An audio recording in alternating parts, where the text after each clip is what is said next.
Good morning. I hope you are doing awesome today. Okay, so we have a week and a half under our belt of Unstuck. Now, if some of you may be watching this in the business side of the group, and some may be watching it in the Heavenly Droplet side. So, whichever side you're on, it does not matter. It's still going to be something that's going to apply to everyone, because even though we have Unstuck in the business side, it's not necessarily all about business. It is about changing your mindset and becoming what you're supposed to be and what God's called you to be. And this is something we're working on both sides of our groups, because our mindset change means everything. If we are constantly in this state of depression and feeling like we're not worthy and we're not good enough to do anything, then we can't move forward. Our health is going to decline. We're not going to be able to make the money that God has called us to do to help other people, and everything just becomes a circle of events that just downward spirals, and it's just not where we're supposed to be. So if we have a mindset that we know without a fact that we are doing all that God has called us to do, and He has become our center point in our life. Let me see, where's my book? Let me read y'all this. It's one of my favorite things. Now, touching lightly is a term that I've just now learned, and I absolutely love it. Basically, treating people with respect and kindness and love that they deserve through God's eyes. And you touch lightly by basically living out the golden rule. Now, a lot of times we internalize everything that people tell us. We assume that our parents were completely correct, and that at some point they may have said, oh, well, you're not smart enough to be a doctor, or you're not smart enough to be a lawyer, or whatever. You're just going to have to settle for something. I mean, like, I've heard people tell their kids this, and I'm just like, oh my goodness, like, why in the world would you totally defeat them before they ever get started? Or, oh, you're so stupid. Why did you do it that way? That's not helping your kids to become all that they are going to be, because they're going to live up to what you tell them. You tell them they're stupid, they're going to be stupid, or think that they are their whole entire life. So our purpose is to not keep living these same cycles and to keep living these same paradigms over and over again, but to become more than what we are right now. I don't care how old you are. I don't care how young you are. I don't care what your profession is, and I don't care what you are doing in your life right now. But there is purpose in change, and God has a purpose and a plan for each and every person on this earth. He did not make us and throw us down here on earth and just walk away. His word says, I will never leave you or forsake you. That means never. When you ask Jesus in your heart, He says, you cannot pluck them out of my hand. You are there. You're His forever. End of story. So we need to learn to teach and help other people to realize that they have a purpose. But by us getting aggravated, especially with the world like it is right now, I know it's aggravating. I mean, like, there's a lot of aggravation out there. But when we start internalizing all of what's going out around us, and we start thinking, oh, well, so-and-so has this going on, and oh, there's 5 gazillion people with COVID, and oh, the riotings are all over the place, and we internalize all of that. Well, of course, everything's going to get worse. The more we think about all the negative, the more negative is going to come on us, and the more negative you're going to see. But if you stop for a minute and think about, okay, those are God's people too. God made them too. They need Jesus. And that's all that really matters at the end of the day, is that they need Jesus. So we have to learn how to touch lightly. That even means in our Facebook posts that they can't all be these little rants of all of the things because we just felt like it that day. Because we really need to learn to show Jesus to every single person we come in contact with every single day. What is our center of support? Is it in ourselves or outside of us?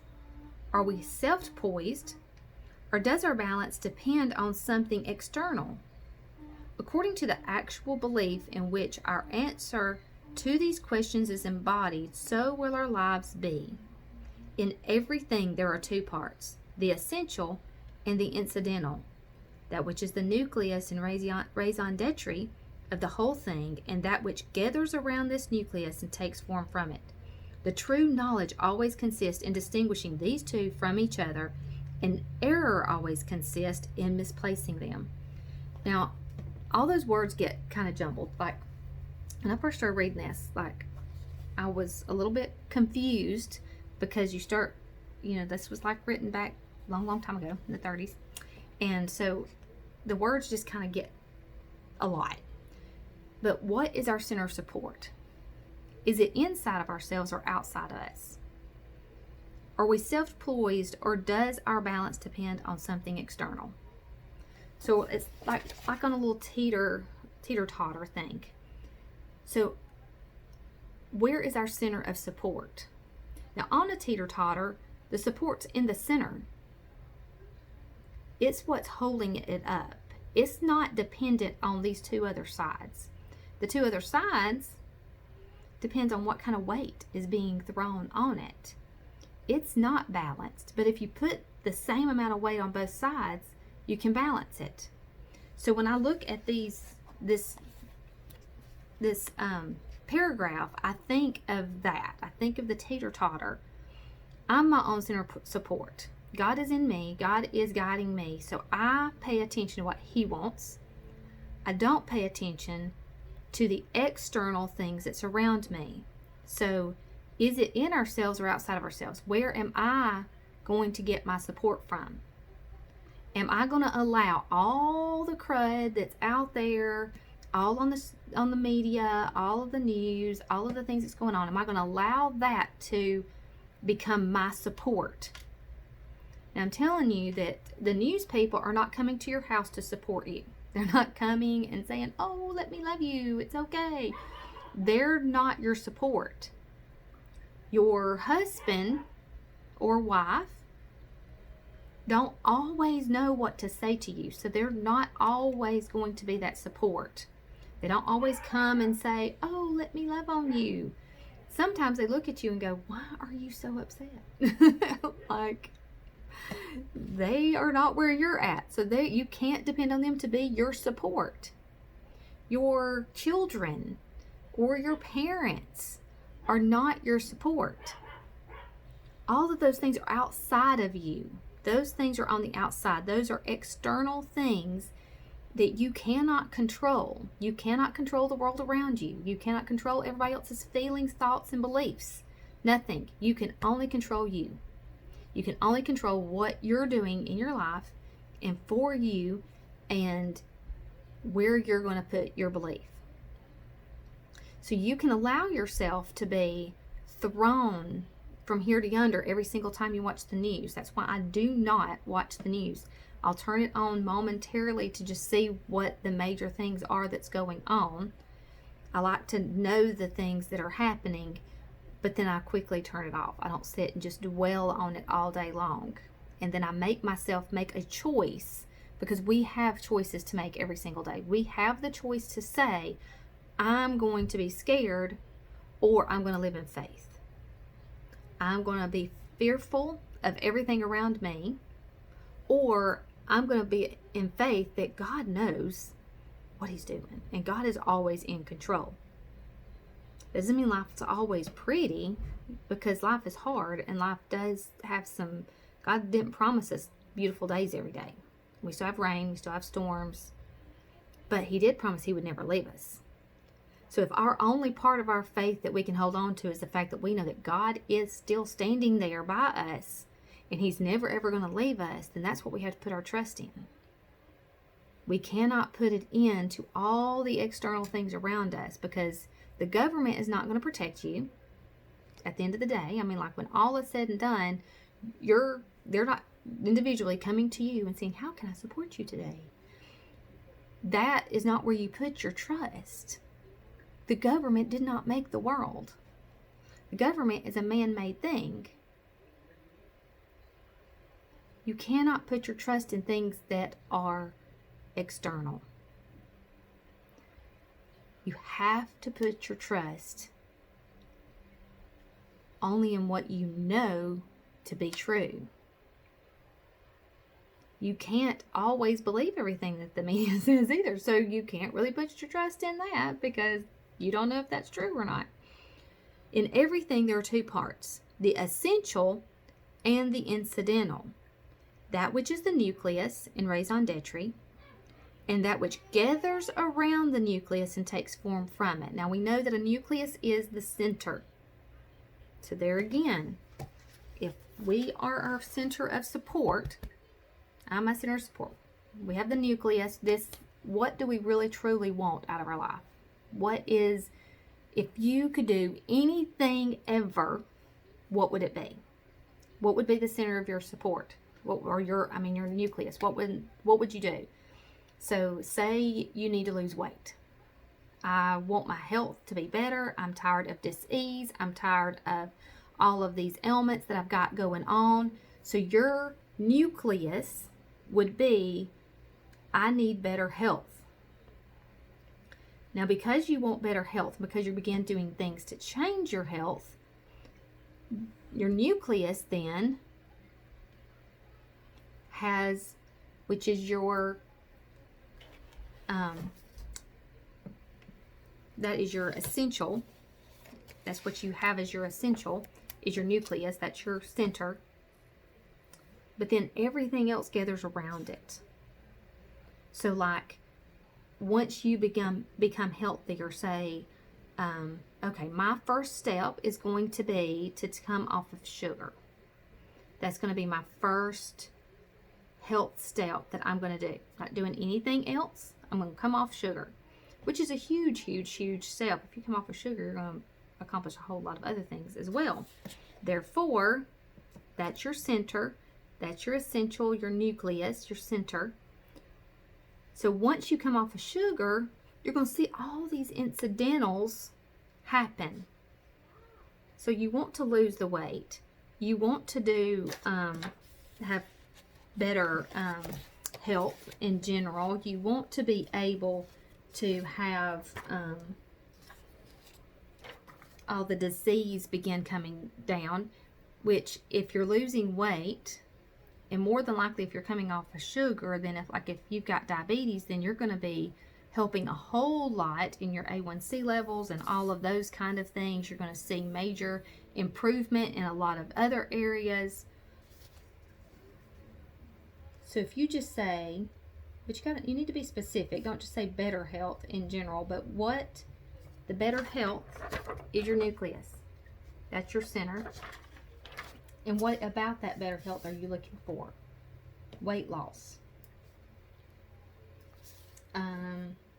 Sugar levels. We're just going to pick some things just because. Better sleep.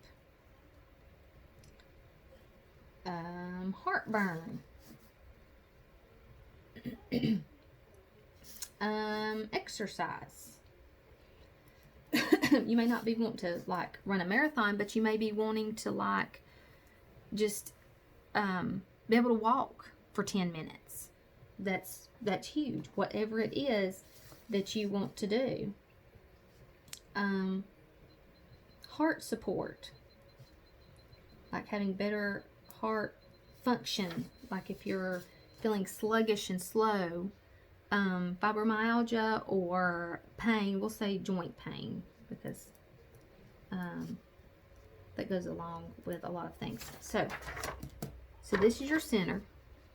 If you say I'm gonna have better health, so I'm gonna come off of sugar, or you could say my first step is I'm gonna stop eating supper. Now, like, a lot of people cannot do fasting of any kind, but I have to say I have done fasting. And now it's hard the first couple of weeks. You have to be, you have to wean down. So like you may go, I'm sorry, this is a little side note, but like you may go 18 hours, that like your day may be 18 hours worth of eating and you're taking off the other. So then you back it up. So you want to go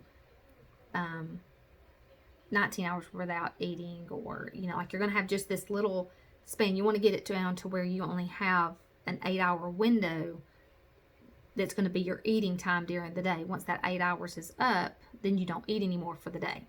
So like you back it up to where you're down to an 8-hour window. And that's the only part of the day that you eat. If you're hungrier in the morning, then you would start eating earlier, but you would finish your dinner earlier in the evening. So like you may be done, like I don't like eating breakfast, so I don't eat until around 10, but then I'm done eating by 5. And then, you know, then later in the day, then I just don't eat anything after 5. So like everybody's different. You know, if you like eating later in the day, you can do your time later in the day. You can, it just varies, but you can get it down to 6 to 8 hours. And it's amazing if once you get it down like that, you'll be surprised at how well you feel. And you don't, very, very rarely do I ever feel that, oh my Lord, I've got to eat something, especially if you back it up. So that may be one of the things that you want to incorporate is not necessarily changing all the food things that you eat, but maybe starting fasting. And I'm going to begin to fast for 10 hours a day. And then next week I'm going to do 11 hours and then 12 hours. Like you can back it up like that, and you'll fast for longer and longer periods of time. And so like that would be whatever better health means to you. What is your main thing that you want to work on? Getting, maybe it is exercising. I want to exercise for 20 minutes a day. That would be your better health option. Pick an option. That's your thing. And then watch as all of these other things that you're wanting to work on are going to form around it, because you're focused on the main thing. You're keeping the main thing the main thing. You're not, don't get distracted with, oh, I need to eat so many grams of this. And so, I mean, like, I've done that and I've killed myself trying to do that. And it's such a pain. Oh, I've got to measure all this stuff out. I would spend hours a day. But then I'm focused more on the food, so then I get hungry more. And I get hungry faster. So don't focus on the food. Focus on the better health. Focus on, I want to improve my health. Thank you, Lord. And then this is the key. Be thankful that it's already happened. Thank you, Lord, that I have lost 10 pounds. Thank you, Lord, that I have done, I'm exercising 20 minutes a day. I am happy and grateful now that I am whatever weight you want to be, and I am feeling healthy. I'm drinking tons of water. I feel energized. Pronounce what you want. Have the good outlook. Don't just pick randomness at all. If you're, but you can do the same thing if you're wanting to think about money and family and life and all of those things. Do the same thing. Look at the positive things. Don't keep focusing on the bad. Don't focus on the bad of the world and everything that's going on around you. That's when you're focusing on the world, you're allowing the world to be your center of support.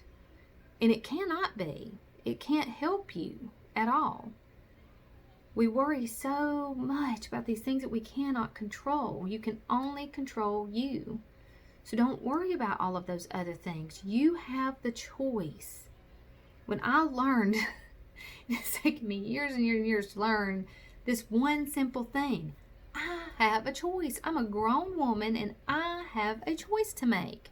I don't have to live my life by everyone else's rules or what everybody else has told me my whole entire life. I have a choice. Every day I make my choices, be good or bad. I make my choices. So do I want to spend my entire day of my choice being worried about what's going on outside my door and in the world all around me? Or am I going to focus on doing something good to help someone else? There's always someone else that's in a worse position than you. Focus on those people. How can you help somebody that may have been in the same position you're in right now? If you're depressed and you're having a really hard time being depressed, the only way for you to get past it is to help somebody else through it. Because I know you know someone else is having a hard time too. So get out of your own self and start helping someone else. I know you may not know how to help yourself, but this one thing will help you. And I am not kidding you, because I've done it and I've had to make myself do it. Is to think on the good things. The Bible says to think on the things that are lovely and pure and holy and good. It doesn't say go sit and worry over everything that you can't control. Even if it is finances and things, I mean, like, sometimes we can't even control that. Sometimes we can't make money fall from the sky. But we can control how we think about it. I mean, I would love to have money just fall from the sky. It'd be great. But it does not. But we can control every aspect of our being and what we think and how we feel every single day. We can control what we're doing every day. So do not focus on the negative. Don't sit there and every time you're thinking, oh, I don't feel good today. Oh, I'm tired. Oh, I hurt. My body hurts. I mean, like, I can say those words and I will find a spot in my body that hurts. I mean, when I said those words, my hip started hurting. It don't hurt. My hip has not been hurting all morning until I said those words. You can find the pain. You can find whatever irritation it is you want to find. But you can also find the good. When we lived in Maryland, my aunt had just died. I was 12 years old. It was right before we moved to Maryland. We lived here, but I lived in Alabama. But then my dad got transferred, and so we were moving to Maryland. My aunt had just died the month or so before. My mother had helped with my uncle's kids, and she was feeling really guilty because she was having to leave them, and he didn't have anybody to help him. My aunt was there to help some, my grandmother, but she felt like she was just leaving them all, because it had taken everybody to kind of help while my aunt was sick. And so Mother was really struggling because we were going to have to leave. And so she got really depressed. And finally one day she was like, she heard my aunt laugh. And she had just a very good belly laugh. And she said that at that moment she thought, she would not want me to be upset or crying or sad. Because this is something I have to do. I can't change my circumstance. This is where we are. This is what life is right now. And so Mother started she would walk around the house just singing hymns, praising the Lord just all the time. Just totally, she started walking and just praying all the time. And every time she would feel upset or feel sad or feel depressed, she would start singing and praising again. And by the time we had been there a few months, then her whole outlook had changed, and she was feeling back, to herself again and feeling normal. And she talked to my uncle, and he was like, this is just what it is. It's fine. You can't stay in the negative. You can allow yourself to live there and be miserable. Or you can think about, you're still alive. God's given you so much. You can think about the blessings that God has given you over and over and over again. And there is no reason for you to live in a place of sadness all the time. Sorry, we had a little visitor. So I challenge you today. Begin, if you can't find words to say that makes it better, start saying, I am so happy and grateful now that I have no pain. I am whatever weight. I am healthy. Start saying, I am happy and grateful for the trees, for the birds, for my home, for my kids, for my car, for I don't care what it is. I don't care if you have to get down to the teeny tiny bugs. I don't care if it is the tiniest, most, the craziest thing you can think of. Think of whatever and focus on that. Focus on the good and not on the bad. I want to leave you with my brain, with my little brain. I love my little head. I know people think my little head is weird. I even have a head on the back of my car. The kids think it's funny. But it is a beautiful picture. And it really makes such a difference when you are in that place and you really don't know what to do. And your brain is, everything has an opposite reaction. We know this from science. So you have your positives and your negatives. This is your conscious mind. Everything comes into your conscious mind. Your feelings, your thoughts, everything that's going on in the world, all the radio, TV, everything comes into your conscious mind. Your subconscious mind cannot tell fact from fiction. Your subconscious has to believe anything it's given. So if you are thinking, I'm fat, ugly, and stupid, your subconscious mind believes it because it does not know any better. If you say, I'm in pain, my body hurts, I'm tired, I don't feel good, I don't want to get out of bed, subconscious mind believes it. But when you make the choice, you choose whether to say, I'm going to reject that feeling of whatever. I'm not fat. I'm beautiful. You choose. When it's in your conscious mind, you have a choice to make. Am I going to choose to be negative or am I going to choose to be positive today? You make the choice. I'm going to choose to be positive, and I'm going to say I'm happy and grateful that I am beautiful and I am the size that I'm supposed to be, and I love to drink water, and I love to exercise, and I love to do all of these things. Now, you're not going to believe that the first time you say it. You're not going to believe it the second time you say it. But I promise you, the more you say it to yourself over and over and over again, your body begins to resonate with that. It begins to believe that because your subconscious mind cannot reject. It has to believe. So the more you keep saying it to yourself, the more it's going to believe it. You're going to begin to believe it's true. You're going to begin to have more confidence, and then you're going to be like, oh, I've lost a couple of pounds. I feel great. Don't stare at the scale. I heard somebody one day say she stands on the scale and then she like leans on the wall so that the scale doesn't look quite so bad. And she's like, oh yeah, that's beautiful. That's beautiful weight. You know, or like leaves 1 foot off the scale or something, and then it looks like it's not quite so bad. She said, I'm gonna make it what I want it to be. So make it what you want it to be. Just don't even look at the scale. Buy a pair of pants that's a little bit too big and then be like, oh wow, I have lost weight. Don't pay attention to the size on the tag. Cut the tag out if you need to. Make yourself, trick yourself for a while until you believe it. Once you start believing it, your body will begin to believe it. It will begin to let go of this excess weight because it does not need it, because a lot of your weight, a lot of your pain is wrapped up in your thoughts and where you are. I'm not saying everything, but most of it is. And you'll be surprised at how well you feel just by getting rid of negative thoughts and the constant, oh, I don't feel good. Because anybody can feel bad the more you whine. I mean, I can feel bad sitting here telling myself I feel bad. So tell yourself you feel good. I feel amazing.